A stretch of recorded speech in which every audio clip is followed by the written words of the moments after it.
السلام علیکم ورحمۃ اللہ وبرکاتہ۔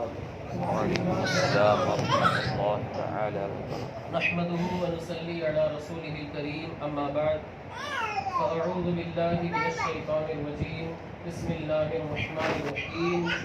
ان الذین آمنوا وعملوا الصالحات سیجعل لهم الرحمن ودا۔ سبحان اللہ۔ آمنت باللہ صدق اللہ مولانا العظیم وبلغنا رسوله النبي الأمين المتين المكين المختار الكريم، ونحن على ذلك لمن الشاهدين والشاكرين والذاكرين والحافظين والواصفين والحامدين، والحمد لله رب العالمين۔ قال الله تعالى في شان حبيبه ونبيه مخبرا وآمرا، إن الله وملائكته يصلون على النبي يا أيها الذين آمنوا صلوا عليه وسلموا تسليما۔ اللهم صل على سيدنا ومولانا محمد معدن الجود والكرم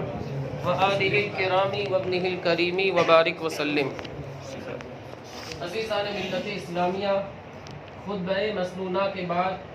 میں نے جس آیت کریمہ کی تلاوت کی ہے، اللہ رب العزت ارشاد فرماتا ہے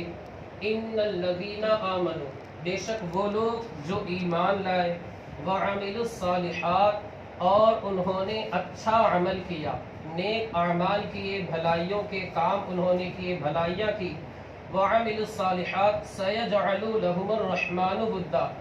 رب کعبہ ان قریب لوگوں کے دلوں میں ان کی محبتیں ڈال دے گا۔ یہ ایمان اور عمل صالح کا فائدہ۔ اور بزرگان دین کے تعلق سے، ان کے ذکر کے تعلق سے حضرت سفیان بن عیینہ فرماتے ہیں عند ذکر الصالحین تنزل الرحمہ، کہ صالحین کے ذکر کے وقت رحمت الہی کا نزول ہوتا ہے۔ اللہ تعالی ہمیں بھی اپنی رحمت کا وافر حصہ نصیب فرمائے۔ عزیزان ملت اسلامیہ، اس آیت کریمہ کی تفسیر میں اکثر تفسیر کی کتابوں میں ایک حدیث پاک کو لکھا گیا ہے، نقل کیا گیا ہے۔ وہ حدیث پاک ہے میرے آقا مصطفیٰ کریم رؤوف و رحیم جناب محمد الرسول اللہ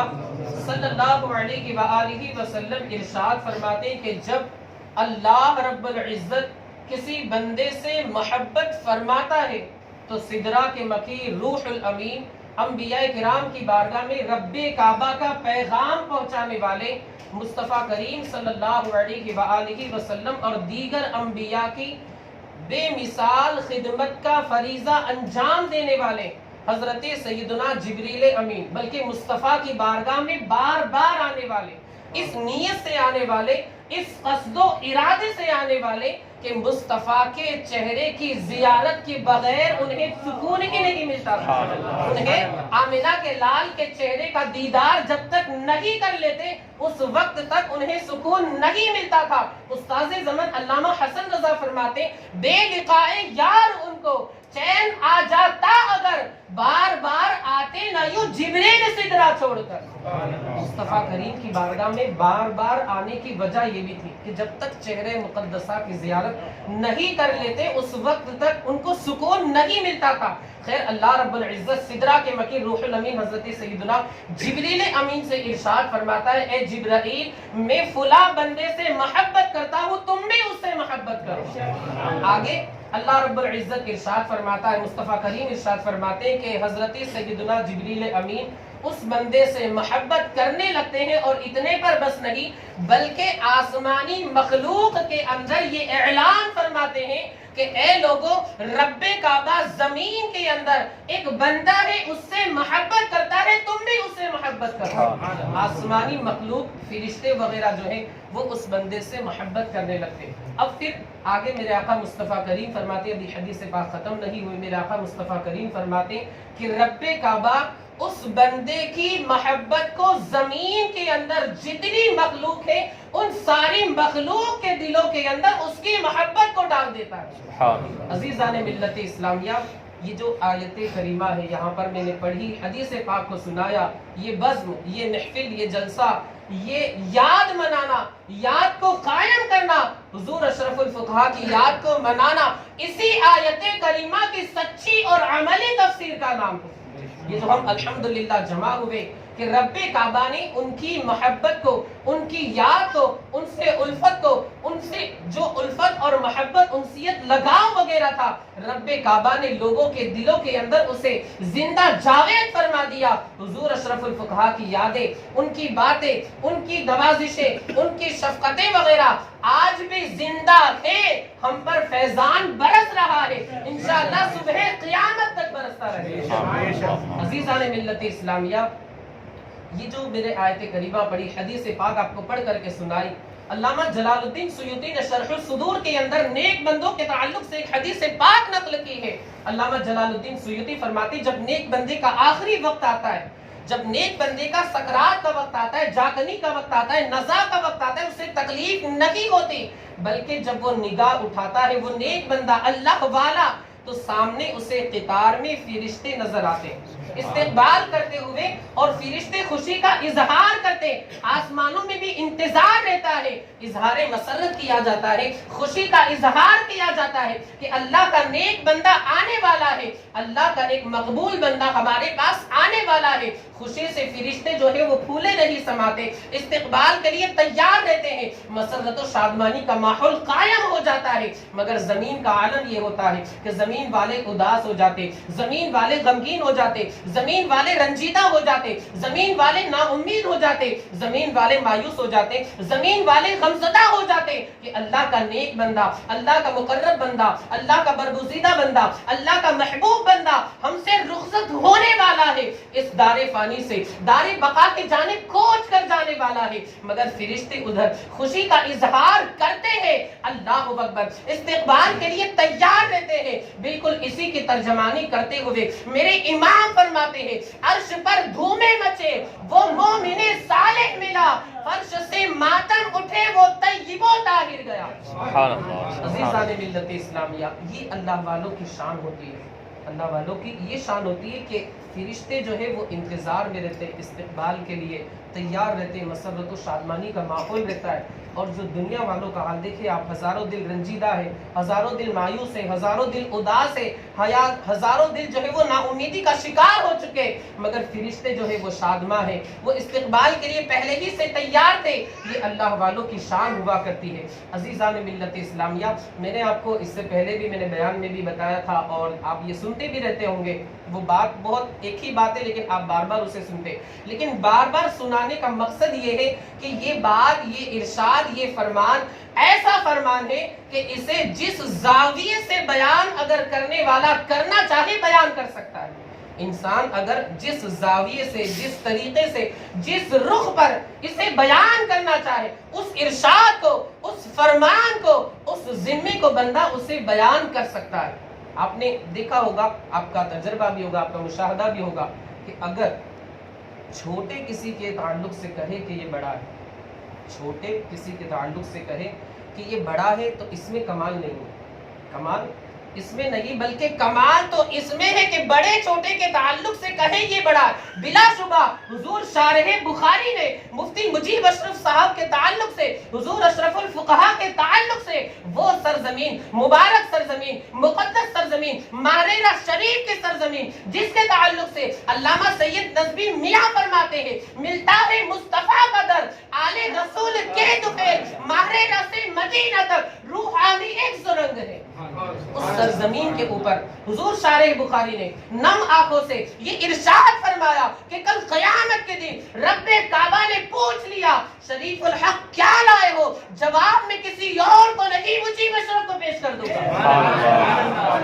عزیزان ملت اسلامیہ، دیکھیں کیسی مقدس مبارک بابرکت سرزمین کے اوپر فرمایا، جس سرزمین کے نیچے، جس خاک کے نیچے بہت سارے مجددین آرام فرمائے، نم آنکھوں سے بزرگان دین نے فرمایا یہ کمال کی بات ہے، یہ اعجاز کی بات ہے، یہ ایک ایسا وصف ہے جیسا کہ میں نے آپ کو بتایا۔ چھوٹے اگر کسی کے تعلق سے کہے کہ یہ بڑا ہے، کمال یہ نہیں ہے، بلکہ کمال تو یہ ہے کہ بڑے یہ کہے کہ یہ جو چھوٹا ہے یہ ہماری نظر میں اس کا مقام اور مرتبہ یہ ہے کہ کل قیامت کے دن رب کعبہ نے ہم سے پوچھ لیا، میں اس کو پیش کر دوں گا۔ عزیزان ملت اسلامیہ، یہ حقیر سراپا تقصیر، یہ حقیر فقیر نے اسے منظوم طریقے سے بیان کرنے کی کوشش کی ہے، ٹوٹے پھوٹے انداز میں، کہ غلام شاہ بطحہ ہے میرے مفتی مجیب اشرف، نبی کے نام لیوا ہے میرے مفتی مجیب اشرف۔ کہا شارح بخاری نے، سرے محشر یہ کہہ دوں گا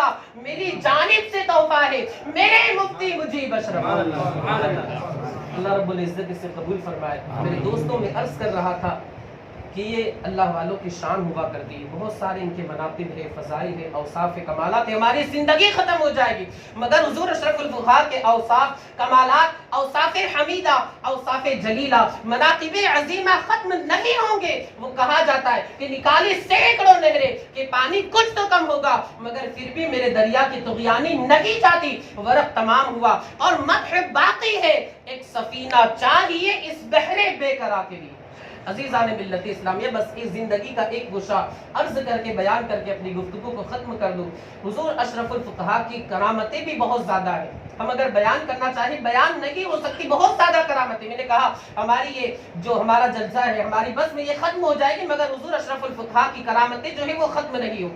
حضور اشرف الفقہا کے تعلق سے ایک مولانا صاحب کا بیان فرماتے کہ میں زیر تعلیم تھا جامع ازہر مصر کے اندر، مجھے پہلے ہی سے آنکھ کی کمزوری تھی، کچھ کجی تھی، کچھ ٹیڑھا پن تھا، چیزیں صاف طریقے سے نظر نہیں آتی تھی۔ ایک مرتبہ میں جماعت ثالثہ میں زیر تعلیم تھا، پڑھ رہا تھا، تعلیم کے اندر مشغول تھا، میرے سامنے ڈیسک کے اوپر کتابیں رکھی ہوئی تھی، اچانک میری نظروں کے سامنے جو ماحول تھا وہ دھندلا ہو جاتا ہے، سفیدی چھانے لگتی ہے، اچانک کچھ نظر نہیں آتا، میں پریشان ہو گیا، فوراً فلائٹ سے میں انڈیا آتا ہوں، گھر والوں کو سارا ماجرا بتایا، جو آنکھ کا اسپیشل ڈاکٹر تھا، آئی اسپیشلسٹ جسے کہا جاتا ہے، اس سے رابطہ کیا جاتا ہے اور رپورٹ وغیرہ نکالا جاتا ہے۔ رپورٹ میں یہ بتایا، ڈاکٹر نے یہ کہا کہ ایک آنکھ جو ہے وہ تو مکمل ہے، کلیئر، اس سے آپ کو نظر آئے گا، لیکن جو دوسری والی آنکھ ہے اس کی جو بینائی ہے وہ جا چکی ہے، اس میں ٹیڑھا پن آ چکا ہے، آپریشن کرنا پڑے گا، لیکن آپریشن کرنے کے بعد ہم یہ گارنٹی نہیں دے سکتے کہ اس آنکھ سے آپ کو نظر آئے گا یا نہیں آئے گا، آپ کی وہ جو آنکھ کی بینائی ہے وہ واپس لوٹ آئے گی یا نہیں لوٹے گی، اس آنکھ کی روشنی ہے دوبارہ آپ کو مل جائے گی یا نہیں ملے گی، اس تعلق سے ہم گارنٹی نہیں دے سکتے۔ گھر والے پریشان ہو گئے، ابا حضور پریشان ہو گئے، کنبے والے پریشان ہو گئے، کرے تو کیا کرے؟ میرے دوستو، ہمارا یہ معمول ہے الحمدللہ اہل سنت و جماعت کا کہ جب دوا کام نہیں کرتی تو ہم دعاؤں کا سہارا لیتے ہیں، جب ڈاکٹر کام نہیں کرتے تو ہم بزرگان دین کا سہارا لیتے۔ خواجہ دانا کی بارگاہ میں بھی بہت سارے لوگ جو ڈاکٹر کی دواؤں سے پریشان ہو گئے، شفا نہیں ملی، علاج نہیں ہوا، سیدھے حضور خواجہ دانا کے آستانے پر چلے گئے۔ غریب خواجہ دانا نے غریبوں کو نوازا، مانگنے والے کی جھولیوں کو بھر دیا۔ خیر میں عرض کر رہا تھا، جو مولانا صاحب تھے ان سے بتایا گیا کہ ایک ہفتے کے بعد حضور مفتی اعظم ہند کی چلتی پھرتی کرامتوں میں سے ایک کرامت کا جو نام ہے حضور شارح بخاری کا جلوہ، جن میں نمایاں طریقے سے نظر آتا ہے حضور اعلیٰ حضرت کی تصانیف میں سے، کتابوں میں سے ایک کتاب کا نام ہے یعنی حضور اشرف الفقہا مفتی مجیب اشرف صاحب قبلہ ایک ہفتے کے بعد ہماری اس سرزمین کو، اس دیار کی زمین کو اپنی قدم بوسی کا شرف عطا فرمانے کے لیے تشریف لانے والے ہیں۔ ہم خوش ہو گئے کہ ایک ہفتے کے بعد حضرت ہمارے دیار کے اندر تشریف لائیں گے، جلوہ فرما ہوں گے، ہم خوش ہو جاتے۔ خیر انتظار کی گھڑیاں ختم ہوتی ہے، ایک ہفتہ گزر جاتا ہے، حضرت تشریف لے آتے، ہم